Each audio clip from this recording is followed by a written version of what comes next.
The Thundering Herds, A.J. Turner's 4-touchdown night prevents another Marshall meltdown. It's Locked On Sunbelt.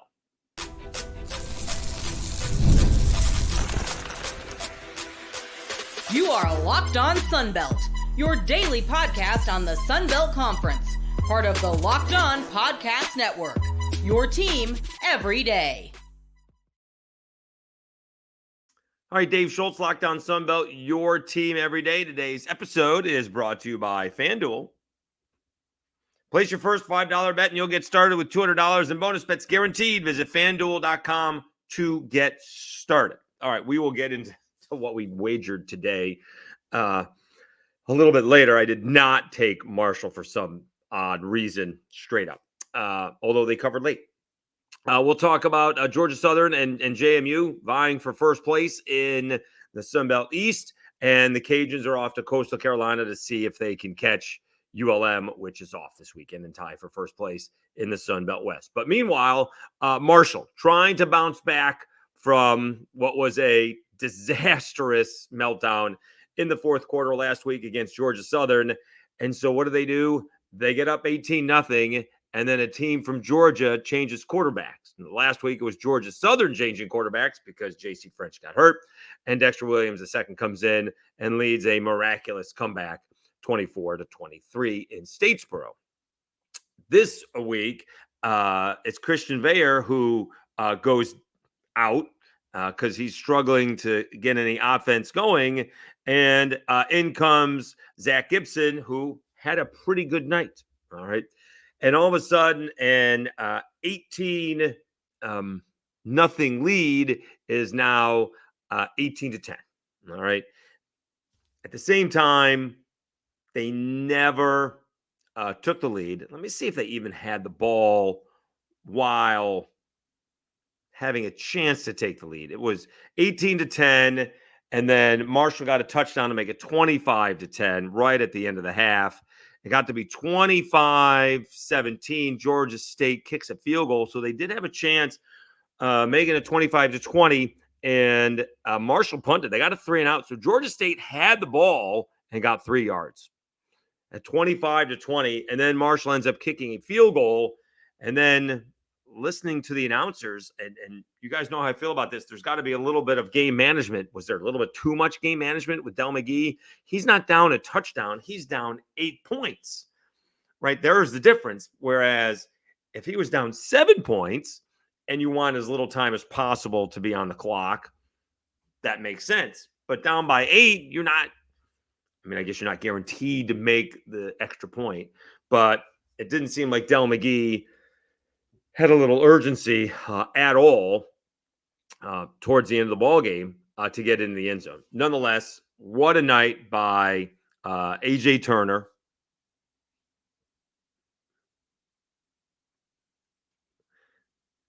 Uh, 15 carries, 177 yards, 3 touchdowns. Braylon Braxton, by the way, 13 carries, 72 yards. He completed 11 passes for 132 yards. Marshall still has issues at quarterback. Threw a touchdown, had 1 interception. Turner also caught 1 pass for 30 yards, and it was a touchdown. He was everything tonight for the Marshall Thundering Herd, who really couldn't get anything going offensively until late. They tacked on that field goal, and then they got the touchdown late after Georgia State couldn't put it in. It was the first play from scrimmage, an 88-yard touchdown run, and that's how Marshall ends up covering the point spread. You're just trying to get a couple of yards to move the sticks. Did hear the announcer suggest that Turner should have gone down. Not at that point in time, I don't think. Not because some of us may or may not have had them in a parlay, and you want them to, cover. But they still had all 3 timeouts, so that they would have used a timeout. Now, if they used all 3 timeouts and they can't stop the clock, I guess you would have taken a knee. But, maybe somewhere along the way you slide, but not in that situation. You're gonna take it to the house, as the kids say. Georgia State, I'm going to give them credit, right? They were down 18-0, and a lot of times, if you followed me through my radio career or even in football, the games can spiral out of control, right? It's 18-0, and Zach Gibson's coming into the ball game, and he slowed things down. He didn't get a touchdown, but he got a field goal in his first drive. Then he got a touchdown, and the defense couldn't get a stop. But nonetheless, they were down 18-0. And as I mentioned, they got it to 25-20 and had the ball. That's pretty good. First road game of the year. I know the score is not going to be indicative of maybe how close that game was, right? It was 18-0 in the first quarter, although it was 25-10 at halftime. So it did get close in the first half, and it did get close in the second half. And so you can see, and maybe they found their quarterback, right? It was interesting. I heard the announcer say at one point, if they come back and win this ball game, maybe, they have found their quarterback. Maybe they found it anyways. I'm not sure winning or losing changes anything. I'm not sure I like all those plays at 4th and 10. They kind of went for, 3rd and 10 and 4th and 10. They went for the end zone. They still could have gotten a first down from what I saw, right? They could have got it to the 2. So you can dump it off in the middle of the field. You got to hustle up a little bit. You can do a little bit of an out, right? Maybe turn it upfield. I wouldn't throw it down the line of scrimmage or anything like that. But if I can go get 3 or 4 yards on the outside and get out of bounds, and then it's 4th and 6, 4th and 7, 4th and 5, something like that. I got some options. Whereas it kind of felt like they were putting it up for grabs on 3rd and 10 and 4th and 10. So I wasn't all that thrilled with those play calls. But that's, again, a nice win for Marshall to bounce back. And don't think that they didn't think it was happening again, right? 18-0. They changed quarterbacks. All of a sudden, it's 18-10. You're up 25-10. And all of a sudden, you're up 25-20. And the defense was not playing well at all. I mean, it just looked like Georgia State was what they started their 1 on that drive. I mean, they started deep in their own territory at the end of they started on their 5. I'm not even sure how many 3rd down conversions. They had 1 3rd down conversion in that whole drive. That's how lack of defense that there was. And that was after the 5-yard penalty. At the end they didn't convert. So they actually had 1 3rd down conversion on that whole drive. There wasn't a whole lot of defense until the end. So Marshall with a big win. They are 4-3 in the overall, 2-1 in the conference. Georgia State now 2-4 overall, 0-3 in the conference. Marshall right now in between Georgia Southern, who's 2-0, and James Madison, who is 1-1. I guess with the James Madison win, and we'll get to that, they will all be 2-1. Coastal Carolina could join them with a win, and Old Dominion could join them with a win, all at 2-1. You could have a 1, 2, 3, 4, 5-way tie if that is bound to happen. All right, let's take a timeout. When we come back, you do have Georgia Southern coming off that miraculous win, and now they're hosting JMU. Can they fend off the Dukes? All right, we will do that when we come back after I tell you about hymns.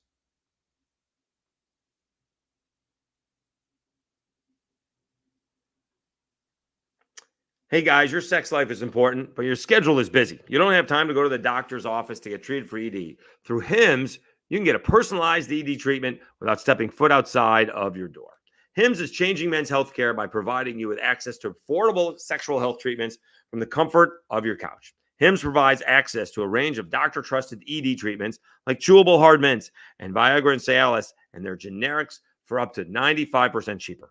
The process is 100% online, so there's no need for uncomfortable doctor's visits. Just answer a series of questions on their site, and a medical provider will determine the right treatment option. If prescribed, your medication ships directly to you in discreet packaging for free. No insurance is needed, and one low price covers everything from treatments to ongoing care. With hundreds of thousands of trusted subscribers, HIMS can help you find the ED option that works for you. Start your free online visit today at hims.com/lockedon. That's HIMS.com/lockedon for your personalized ED treatment options. hims.com/lockedon.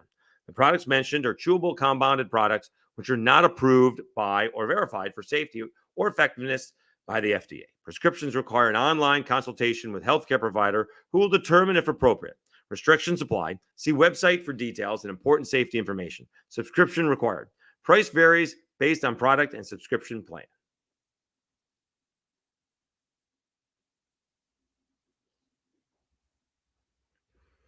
All right, Dave Schultz, Locked On Sunbelt, your team every day. Another Sunbelt East showdown with Georgia Southern taking on JMU. What a huge football game this is coming up. It is not being televised other than being streamed. It is on ESPN. Plus, Georgia Southern will handle the production. JMU is favored by 9.5. All right, and we'll go over what I did. First thing I did, I made a mistake, but we'll cover that later. All right, Georgia Southern 4-2, 2-0 in the conference. James Madison 5-1, 1-1 in the conference. Georgia Southern got away with one last week against Marshall. James Madison came up empty a couple of weeks ago against ULM, but bounced back very nicely last week in a 39-7 romp of Coastal Carolina. This line is a little large. It feels like it's a little large. I don't know, because it's a good question. It's Georgia Southern's at home. Clay Helton, despite what happened last week, and despite sticking with JC French, plays well at home. The two quarterbacks overall numbers are, actually not all that comparable. I mean, Alonzo Barnett III is 102 out of 177 for it says 57.6% completion rate, but that's not right. The math is off there. I don't know. Let me see here. That is, if you're attempting 177, now I got to do math in the middle of the show. Divided by 177. No. 102 divided by 1. Oh, it is 57%. All right. I thought Alonzo Barnett was better than that. All right. So it is 57%. He does have 15 touchdowns and 1 interception, though. He's got a passer rating of 154.3. All right. Let's see what JC French has.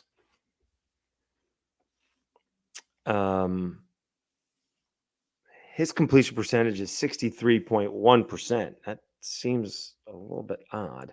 1,316 yards. His rating is 126.9, but only 7 touchdowns. And the big number for Georgia Southern, as we've mentioned many, many times, is the 2 interceptions. That's incredible. The problem is he didn't lead them to a lot of points last time out, and Dexter Williams, the third, Dexter Williams, the second, did. So it's a big ball game. Georgia Southern. I think James Madison is going to win. I'm just not sure it's going to be by 9.5. That seems like a lot. And don't be surprised, and I have no inside knowledge of this, JMU gets off to a hot start, and JC French and the offense, we won't even say JC French. We'll just say the offense struggles. We'll see how quickly they go to Dexter Williams. He's not going to want to get embarrassed at home. All right. You can stick to your guns only so much before you have to, admit that you need to make a change. So I'll pick JMU to win and Georgia Southern to cover. I just think that's a lot of points in Statesboro. I know Boise State put up some numbers. I feel like that's a different animal. They just don't lose big in Statesboro. They were losing big against Marshall, but they don't lose big, I don't think, very often in Statesboro. All right, let's see what else we got in the Sunbelt. You do have Texas State is going on the road And this is a tricky ball game because this is a 10-point spread. They are at Old Dominion. It's on ESPN Plus. Again, this should be a easy win for Texas State, but it's a letdown game. Let me see who's next, because it could be trap game. Yeah, this has trap game written all over it for Texas State. This is a ball game that they should win, and they should win handily. All right, they're going to ODU. ODU coming off a win against Georgia State themselves. But this is a ball game that they really should win relatively easily. McLeod is passed for 1,713 yards. I'm not sure Old Dominion has that statistically total. Let's see. So he's got over 1,700 yards. They got 986 yards passing. Oh, they do. And they got 1,037 rushing. So they got about 2,000 yards of offense total. Jordan McLeod has 17 yards of offense on his own. All right. They have, here you go. They have 18 touchdowns so far, passing and rushing. What did I say? Jordan McLeod's got 17 touchdowns on his own. So it should be a blowout. It's got trap game. In fact, I'm sorry, Jordan McLeod's got 19 touchdowns. That could be just passing. That's just passing. He's got 19 touchdowns, 5 interceptions. What's he got rushing? He's got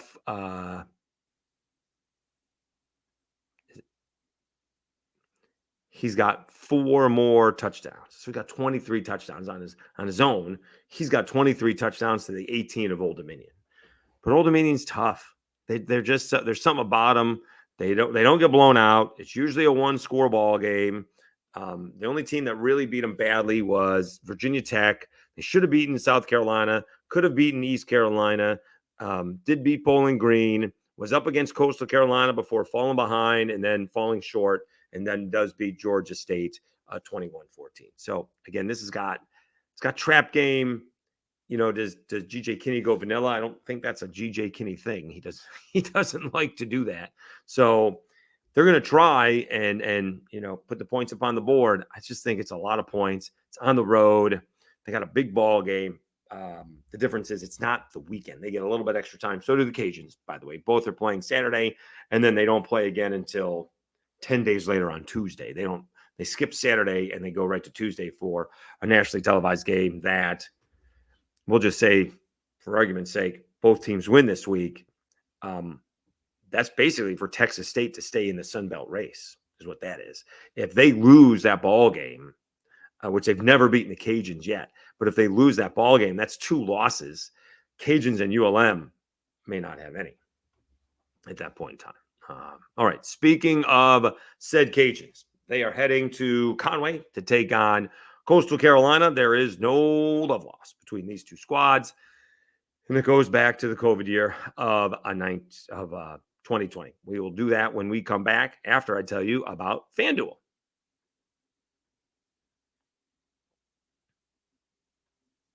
Hey, NFL fans, you can start the season with a big return on FanDuel, America's #1 sportsbook. So when you get a hunch in the middle of the game, you can check out the latest stats, view live play-by-play, and so much more on the same page where you place your bets. You'll get started with $200 in bonus bets guaranteed when you place your first $5 bet. That's FanDuel.com. How I didn't bet against the Saints, I do not know. That was 2.5 points, and that was after everybody was injured. I mean, it wasn't going to be a close ball game. It ended up not being a close ball game. I'll tell you what I did. I bet on all the favorites to cover in the Sunbelt. I bet on all the underdogs to cover. And I bet on all of the favorites to win. 3 different parlays. Didn't cost me very much. All right. So all the favorites, money line to win. All the favorites to cover. That'll pay off a little bit more. And the underdogs to cover. The underdogs to cover parlay ain't coming in. That's done. The other two are still rolling with Marshall covering. So not bad. But I didn't take the Saints, and I didn't take the Broncos, and I didn't take Marshall like I should have. I say that now. All right, Dave Schultz, Locked On Sunbelt, your team every day. Raging Cajuns heading out to Conway to take on Coastal Carolina and the Chanticleers. This rivalry, Coastal Carolina had its way against the Cajuns a couple of times, including, by the way, in the COVID year in Louisiana. This was not a. That's why Coastal Carolina was hosting the Sunbelt Championship in 2020, and apparently, Cajuns fans will tell you they had some players out due to COVID when they played Coastal Carolina, but they still played the football game.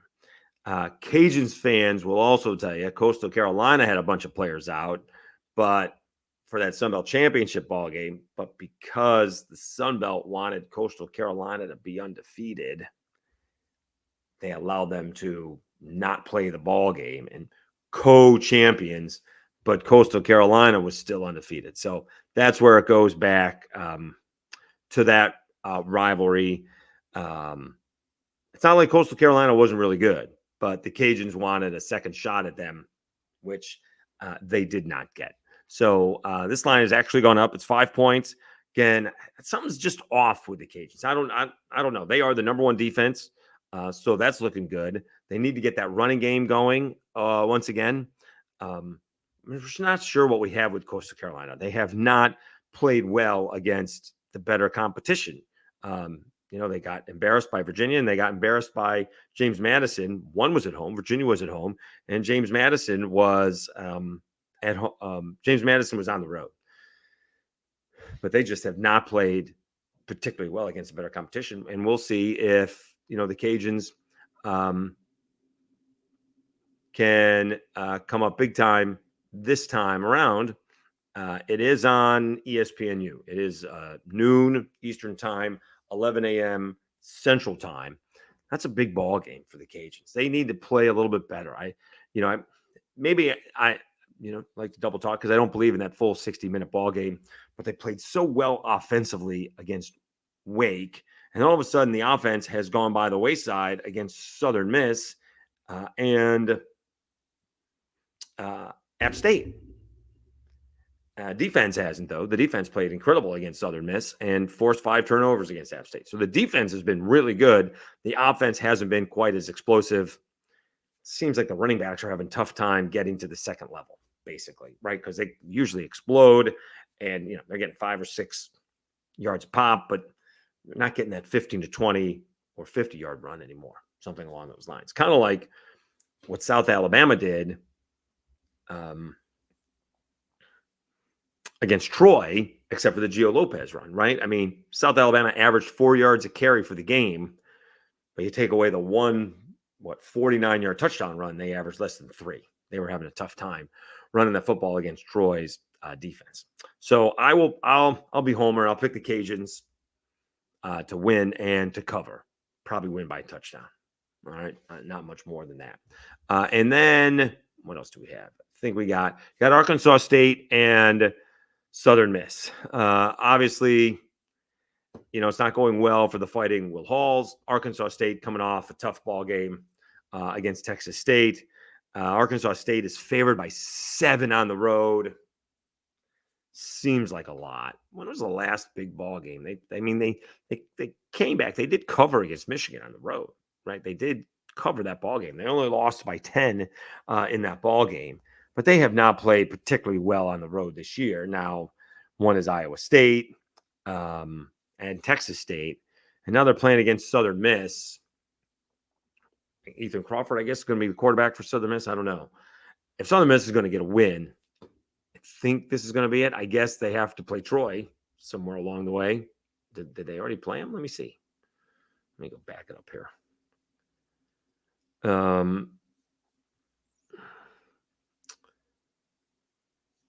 They have not played Troy. They will play Troy at the end of the season. So, I mean, the rest of the year is not easy for Southern Miss. Home against Arkansas State, on the road, James Madison, home against Marshall, at Texas State, home against South Alabama, and at Troy. They're probably not going to be, unless they get a win somewhere along the way, they're not going to be favored in any of those ball games. Maybe Troy, if they get a win, maybe they'll be favored at Troy. This is a ball game that they got to win. I'm going to take the Fighting Will Halls. Fighting Will Halls is going to pull off the upset. I definitely think that they cover, as Arkansas State had real troubles last week on the road against Texas State. Texas State's a different animal compared to Southern Miss. I get it. But let's see if Jalen Rayner and company can step it up a little bit and play a little bit better on the road than they have so far this season. All right. We're almost at 1,560 subscribers. Thank you so much. Tough with a new full-time job and I'm recording this right after the football game, although I didn't get home from work until right before the football game ended. So it was a nice long day, a little OT. You got to take the OT when you can get it. So I appreciate it. We'll get to basketball eventually. I do promise that. I certainly love myself some college hoops.